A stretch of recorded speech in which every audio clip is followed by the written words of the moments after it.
Шығыстың шынарына бағаланған Әлия Молдағұлованың ерлігі сахнада жаңғырды. Талдықорғанда гастрольдік сапармен келген Жамбыл облыстық орыс драма театры Әлия қазақ даласының қызы атты патриоттық қойылымын ұсынды. Аңызға айналған мергеннің майдан даласындағы қатыгездікке қарсы тұрған қайсарлығымен адами болмысы жайлы әріптесім Бағжан Бақыт тарқатады.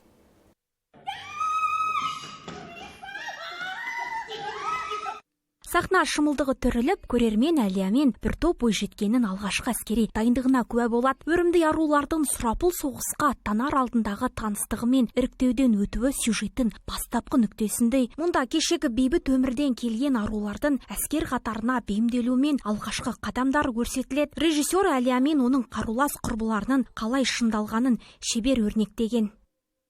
Мен ойлаймын, бізде бір сахнада Екатерина Никифоровна айтады, тұрмыстық жайлы, сендер тұрмыс құрасыңдар, балалы боласыңдар. Ол жерде Әлия Молдағұлованың ойлағанының барлығы тұрмыстық емес. Ол жерде айтады, жоқ, біздің ең басты мақсатымыз ол осы соғысты жеңу.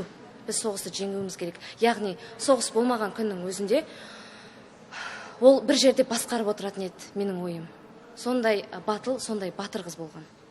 Әскери драмада Әлияның жауынгерлік рухы мен қатарластарының арасындағы зор беделі нақ суреттелген. Ол тек нысананы дәл көздейтін мерген ғана емес, қиын сәтте жолдастарын соңынан ерте білетін нағыз көшбасшы ретінде танылады. Сахнадағы әрбір эпизод батыр қыздың мінезімен шешім қабылдауға келгендегі батылдығын паш етеді. Кейіпкерді майдан даласындағы әрбір іс-қимылы мен достарына берген жігері туындының негізгі өзегі. Спектакльда өте жақсы. Бұндай сезім болады деп ойлаған жоқпын. Бізде бірінші рет осыны көріп отырмыз. Өте әдемі. Әлия апамыз осындай қазақтан шыққанына ержүрек, батыр, іс-қимылдары өте ұнады бізге. Жақсы, қызыға көрдік, тамашаладық. Қуаныштымын.